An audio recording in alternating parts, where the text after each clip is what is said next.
정부가 인양을 준비하면서 여론을 의식해 거짓말을 하고 있다는 정황들이 한두 가지가 아닙니다.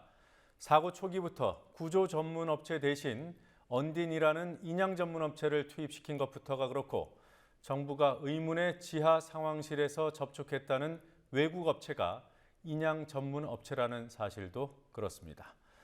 정부는 이에 대한 의문이 제기되자 이 외국 업체와 구조 수색에 관한 기술 용역 계약을 맺었다고 발표했지만 정부 보도자료에 적힌 이 업체의 실적들 가운데 구조 수색과 관련된 실적은 단 한 건도 없었습니다. 정부도 이 업체가 구조 수색이 아닌 인양 전문 업체임을 이미 알고 있다는 얘기입니다. 범정부 대책본부에 나가 있는 취재 PD 연결해서 알아보겠습니다. 김현주 PD. 네, 김현주입니다.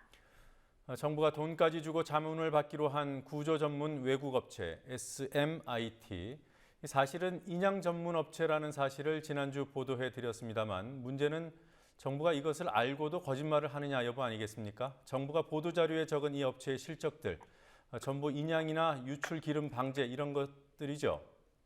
네, 정부는 지난 2일 실종자 수습과 군환 방안에 대해 기술 자문을 받기로 했다며 네덜란드 스미트사의 실적을 보도자료로 배포했습니다. 그런데 정부가 배포한 스미트사의 주요 군환 실적에는 인명구조나 수색 관련 실적이 하나도 없는 것으로 확인됐습니다. 잠수함 인양, 트롤어선 인양 등 선박 인양에 관한 업무와 벙커유 제거, 오염 방지 작업 등이 정부 보도자료에 실적으로 기록돼 있었습니다.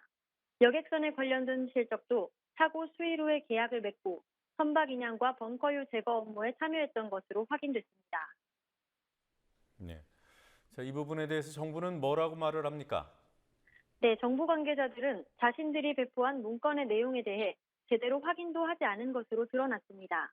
범정부 사고대책본부 관계자는 구조 관련 실적이 없다는 질문에 여객선과 관련된 실적을 보지 못했냐며 보도자료에 있는 코스타 콩코르디아 사례를 들었습니다. 하지만 이 당시 스미트사가 구조에 관련된 일을 하지 않았다고 반문하자 아무런 대답도 하지 못했습니다. 결국 기술 자문의 내용이 인양 관련 자문이 아니냐는 질문에는 지금은 희생자 수습에만 몰두하고 있다는 애매모호한 대답을 했습니다. 선박을 인양하거나 아니면 뭐 예. 기름을 제거하거나 이런 실적이더라고요. 예. 그래서 구조 자문을 봤는데 이 실적을 보여주셔서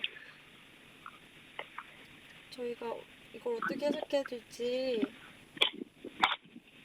그래요. 또 기자님은 또 처음 제가 듣는 그 질문을 또 해주셔가지고.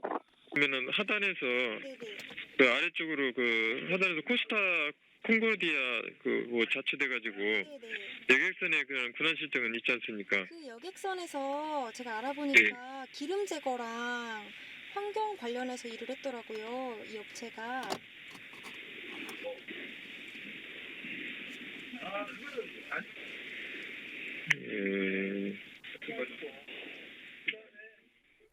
네. 언딘에 대한 문제도 끊이지 않고 있습니다. 해운조합이 해경에 언딘을 인정할 수 없다 이런 공문을 보낸 겁니까? 네, 해운조합은 지난 1일 해경에 청해진 해운이 언딘과 맺은 계약을 승인한 적이 없다는 내용의 공문을 보냈습니다. 해경이 해운조합과 청해진 해운이 맺은 보험 내용을 파악하기 위해 먼저 해운조합 측에 문의했고 이에 대한 답변이 온 것입니다. 청해진 해운은 해운조합에 36억, 메리츠 화재에 77억 상당의 선체보험이 가입돼 있습니다. 보험 약관에 따르면 해운사가 어떤 업체와 계약을 할 땐 보험사의 승인을 받아야 합니다. 비용을 지급하는 보험사로서는 해운사와 업체가 합리적인 계약을 하는지 개입할 권리가 있기 때문입니다. 하지만 이번 경우에는 청해진 해운이 모든 계약을 체결한 후 일방적으로 통보해 왔기에 두 업체의 계약을 승인한 적이 없다는 것이 해운조합의 입장입니다. 자, 그럼 보험금을 지급할 수 없다 이런 뜻인가요?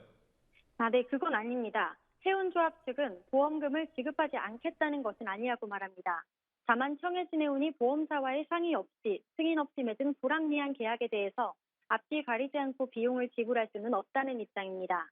또한 청해진 해운에서 승인받아야 하는 것을 몰랐을 리가 없다고 주장합니다. 이에 대해 청해진 해운 측에 접촉을 시도했으나 전화를 받지 않았습니다. 해운조합 관계자의 말 들어보시죠. 해운조합은 이 계약을 승인 안 했고요. 보험금을 지급하지 않겠다라고 말한 적이 없고요. 승인을 하지 않았던 이유는 청해진 해운이랑 구조 계약을 맺었잖아요. 네. 그거는 승인을 하기 전에 먼저 맺은 거고요. 계약을 맺고 나중에 통보를 한 결과죠. 네네. 우리가 이렇게 맺었으니까 그쪽에서는 뭐 일단 그렇게 상황이 되니까 뭐 맺고 자기네들도 이제 그게 돈 지급할 건지 나중에 걱정되니까 저희한테 통보를 했겠죠. 내 자동차 박살 났는데 네. 내가 아무데나 가갖고 내가 뭐 예를 들어서 뭐 아는 데나 이런 데 가갖고 네.